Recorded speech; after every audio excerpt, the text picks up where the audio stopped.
نبی پاک علیہ السلام نے فرمایا فاطمہ بیٹا اگر تم کہو تو یہ 5 بکریاں کھڑی ہیں میں تمہیں بکریاں دے دیتا ہوں، اور اگر تم کہو تو میں تمہیں 5 وظیفے سکھا دیتا ہوں۔ اور سنو نا یار، یہ بھی ایک انداز ہے نا، میں تمہیں 5 وظیفے سکھاتا ہوں۔ تو سیدہ فرمانے لگی سونے بکریاں رہنے دے، وظیفے ہی سکھائیں۔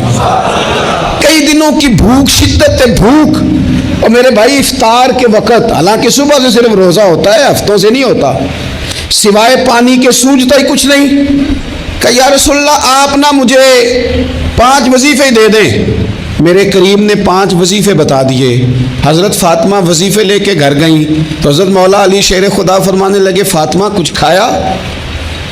کچھ طبیعت آسودہ ہوئی؟ تمہاری وہ بظاہر جو نکاحت تھی اس میں کوئی فرق آیا؟ تو حضرت فاطمہ ہنس کے کہنے لگی، ہنس کے، مسکرا کے۔ یہاں مسکرانا کمال ہے، یہاں مسکرانا